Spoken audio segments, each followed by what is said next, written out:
Hello friends, आज के इस वीडियो में आपको कक्षा 10 विज्ञान इस लेक्चर में विज्ञान का हम प्रारंभ करेंगे और इसकी शुरुआत जो है भौतिक विज्ञान से करते हैं। तो भौतिक विज्ञान में जो पहला चैप्टर दिया गया है वो प्रकाश है।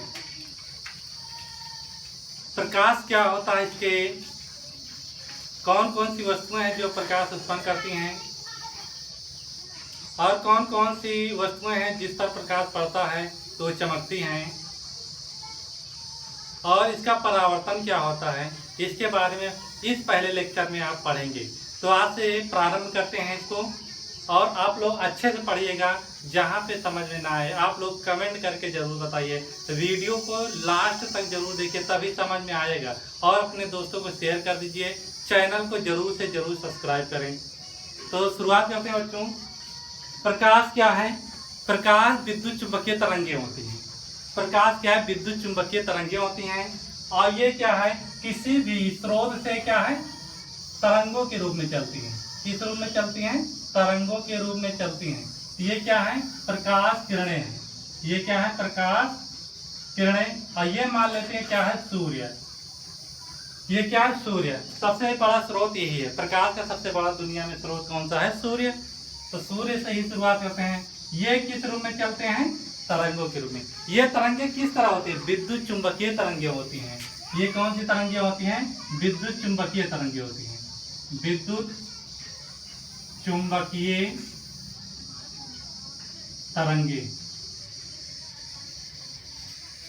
तो प्रकाश के बारे में अगर लिखने के लिए आ जाए तो आपको क्या बताना है कि प्रकाश की जो प्रकाश होता है वो विद्युत चुंबकीय तरंगों के रूप में चलता है। ठीक है। और अब देखिए प्रकाश, देखिए जैसे कहा जाए प्रकाश वायु में चल रहा है तो इसकी चाल अलग होती है। प्रकाश की जो चाल होती है उसको हम किससे शो करते हैं? सी से शो करते हैं। किसे? प्रकाश की चाल को हम किससे प्रदर्शित करते हैं? सी से प्रदर्शित करते हैं। प्रकाश की चाल अलग अलग माध्यमों में अलग अलग होती है। जैसे कहा जाए प्रकाश वायु में आ रहा है, जैसे सूर्य से प्रकाश धरती पर आता है तो ये क्या वायु से होते हुए आता है। तो जब वायु से प्रकाश आता है तो इसकी चाल अलग होती है। अगर इसी प्रकाश को पानी में प्रवेश कराया जाए तो उसकी चाल अलग हो जाएगी। तो क्या होगा? अलग अलग माध्यमों में प्रकाश की चाल अलग अलग होगी। बच्चों आप लोग ध्यान से देखो कि जब सूर्य से प्रकाश पृथ्वी तक आता है तो इसकी चाल अलग होती है। और सूर्य का प्रकाश अगर पानी में देखा जाए तो उसकी चाल क्या हो जाएगी? अलग होगी। ठोसों में देखा जाए तो इसकी चाल अलग होगी। तो जो प्रकाश की चाल होती है अलग अलग माध्यमों स्रोतों के लिए माध्यमों के लिए क्या है? अलग अलग होती है। तो यहाँ पर अब देखिए इसकी चाल मान लेते हैं वायु या निर्वात की। वायु या निर्वात में जो इसकी स्पीड होती है, चलने की स्पीड, मतलब कितनी तेजी से धरती तक आ रहा है, पृथ्वी तक कितनी तेजी से प्रकाश आता है, तो इसकी चाल कितनी है? 3.0 × 10⁸ मीटर प्रति सेकेंड। मतलब एक सेकेंड में ये कितनी दूरी तय करता है? एक सेकेंड में 3 × 10⁸ मीटर दूरी चलता है। मतलब एक सेकेंड में जो है, एक सेकेंड में 3 × 10⁸ मीटर दूरी तय करता है। इसी प्रकार क्या है?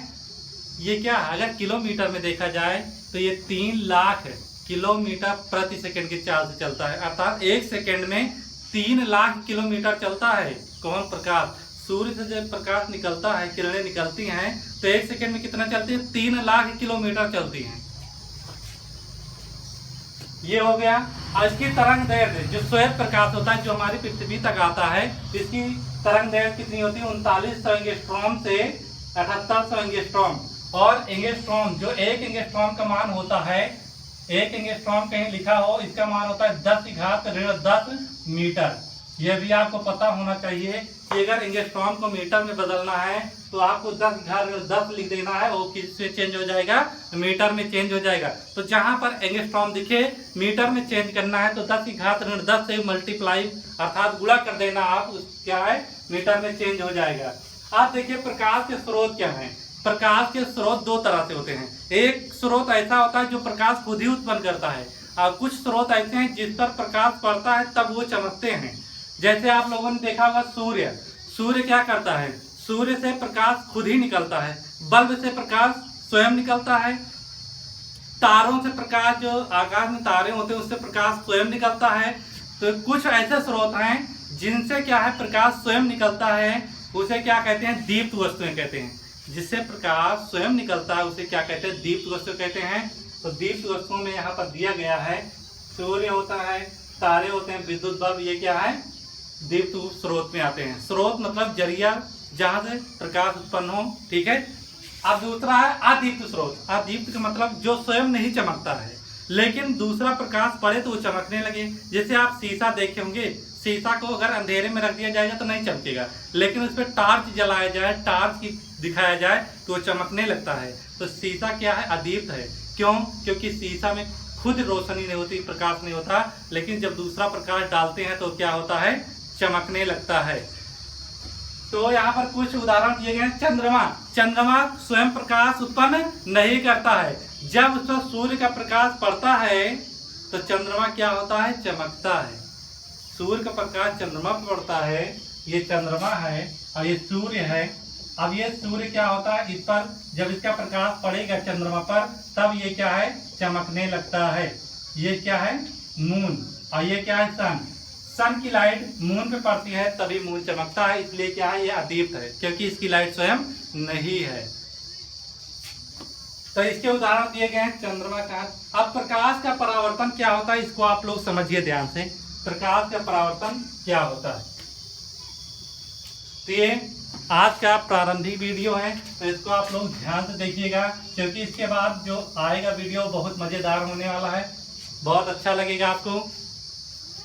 प्रकाश का परावर्तन क्या होता है, परावर्तन का मतलब होता है, प्रकाश का परावर्तन का मतलब होता है प्रकाश आए और उसी दिशा में लौट जाए। इसका मतलब क्या है, जिस माध्यम से प्रकाश आ रहा है उसी माध्यम में लौटे, उसे क्या कहते हैं, प्रकाश का परावर्तन। लेकिन प्रकाश कब लौटेगा, जब प्रकाश जिस पर आ रहा है, पड़ रहा है, वो चिकना तल हो। जैसे सूर्य का प्रकाश आ रहा है और नीचे हम क्या, शीशा लिए हैं, अर्थात क्या लिए हैं, ग्लास, और वो गिलास नीचे क्या है, ग्लास पेंट किया हुआ है। अब उस पर दर्पण पर, ग्लास पे यहाँ दर्पण मान लेते हैं, जैसे ही प्रकाश दर्पण पर पड़ता है वह उसी दिशा में क्या है, चमकने लगता है। आप लोगों ने उदाहरण के तौर पर देखा होगा, जो गांव में बच्चे हैं वो क्या है, शीशा लिए सूर्य की तरफ दिखाते हैं और आंखों पर आपकी लाइट दिखाते रहते हैं, चमकता रहता है। ये क्या, प्रकाश का परावर्तन होता है। क्यों? जिस ओर से प्रकाश आता है उसी ओर लौट रहा है, कि शीशा को पार करता, अर्थात दर्पण को पार करके दूसरी तरफ जाता है, दूसरी तरफ नहीं जा पाता है, उसी दिशा में लौट आता है ना, तो उसे क्या बोलते हैं, प्रकाश का परावर्तन। तो यहाँ पर दिएगा प्रकाश का किसी चिकने तल से, चिकना तल होना चाहिए जहाँ पर प्रकाश गिर रहा है, तल से टकराकर उसी माध्यम में लौट आना या लौट जाना क्या प्रकाश का परावर्तन कहलाता है। देखिए यहाँ पर हम एक चिकना तल लेते हैं, ये देखिए ये चिकना तल है, ये क्या है, दर्पण है, ये क्या है, दर्पण, ये दर्पण है और इसको एम डैश से मानते हैं। एम से क्या होता है, मिरर, एम से क्या होता है, मिरर। तो यहाँ पर एम से मिरर फिर क्या होता है, दर्पण, मिरर, और मिरर मीन्स होता है दर्पण। तो आपको पता होना चाहिए कि एम डैश से क्यों दिखाया जाता है, मिरर है इसलिए इससे दिखाया जाता है। अब देखिए यहाँ पर सूर्य है और सूर्य का प्रकाश क्या है, इस दर्पण पर पड़ेगा, मान लेते हैं ऐसे आया प्रकाश। अब देखिए दूसरी तरफ क्या है, कलई हुआ है, कलई मतलब पेंट है, दूसरी तरफ क्या है, ये पेंट किया हुआ है, क्या किया हुआ गया है, इसको पेंट किया गया है। जब दूसरी तरफ कलई है, पेंट किया गया है, फेरस ऑक्साइड से पेंट किया जाता है, FeO से इसको पेंट किया जाता है, तो क्या है, जब दूसरी तरफ पेंट है तो प्रकाश आने के बाद, टकराने के बाद उसी दिशा में क्या है, लौट जाएगा। प्रकाश टकराने के बाद उसी दिशा में लौटेगा, लेकिन जिस एंगल पर प्रकाश आता है उसी एंगल से वापस लौटता है। अगर ये प्रकाश, मान लेते हैं एक और उदाहरण समझाते हैं, मान लेते हैं ये प्रकाश ऊपर से आ रहा है सीधा, तो इधर कलई किया हुआ है तो प्रकाश किस दिशा में जाएगा, तिरछा नहीं जाएगा, आपकी बात उसी दिशा में लौटेगा। जितना आप इसको मोड़ोगे, अर्थात जो प्रकाश आपतित हो रहा है जितना झुकेगा उतना लौटने वाला प्रकाश भी झुक जाएगा। यही प्रकाश अगर ऐसे सीधा गिरता तो उसी दिशा में लौट जाता, लेकिन ऐसे झुक गया तो प्रकाश भी धीरे धीरे जो लौट रहा है, परावर्तित हो रहा है, वो भी झुक जाएगा। आप देखिए इस दर्पण पर क्या डाल देते हैं, एक अभिलंब डाल देते हैं, एक क्या डाल देते हैं, अभिलंब डाल देते हैं। ये क्या है, अभिलंब, ये क्या है, लंब। और अभिलंब को हम किससे शो करते हैं? हमेशा एन से शो करते हैं। एन क्यों माना जाता है? एन मीन्स होता है नॉर्मल। एन का मतलब होता है नॉर्मल। तो यहां पर देखिए एन का मतलब क्या होता है? नॉर्मल होता है, नॉर्मल। और नॉर्मल मीन्स होता है क्या? अभिलंब। तो देखिए यहाँ पे आपको एक एक अक्षर बताया जा रहा है कि किसका क्या अर्थ होता है। एन यहाँ माना जाता है अभिलंब को, तो एन मीन्स होता है नॉर्मल, नॉर्मल मीन्स होता है अभिलंब। अब देखिए ये आपतित किरण है। क्या है? आपतित किरण। ये क्या है? आपतित किरण। तो यहाँ पर लिख देते हैं आपतित किरण। आपतित किरण आने वाली को आपतित और लौट कर टकरा के लौटती है जो परावर्तित। परावर्तित, परावर्तित किरण कहेंगे। आने वाली किरण को क्या बोलेंगे? आपतित किरण बोलेंगे। और लौट कर जाने वाली को परावर्तित किरण बोलेंगे। अब देखिए यहाँ पर हम मान लेते हैं ये क्या है? प्रकाश ए से आ रहा है, बी पर टकरा रहा है और सी की ओर जा रहा है। ध्यान से देखिएगा, ध्यान समझिए। अभिलंब जो हमारा नॉर्मल है, अभिलंब है, वो दोनों ओर कितना कोण बनाता है? 90 अंश का। अभिलंब कब माना जाता है? जो आधार से दोनों ओर 90 अंश का कोण बनाए। ये मेरा आधार है और अभिलंब इसको मानेंगे, क्योंकि इधर भी 90 अंश और इधर भी, दोनों ओर कितना कोण बन रहा है? 90-90। अगर दोनों ओर 90-90 बढ़ रहा है तो उसे अभिलंब बोलेंगे, अन्यथा अभिलंब नहीं होगा। हम इसी को इसी रेखा पर ऐसे खींच दें तो ये अभिलंब नहीं होगा, क्योंकि ये अधिक कोण बन गया और ये क्या बन गया? न्यून कोण। यहाँ पर ध्यान समझिएगा, आपतित किरण और अभिलंब के बीच बना कोण आपतन कोण। इसको आई से शो करते हैं। आई से क्यों शो किया जाता है इसको भी बताएंगे।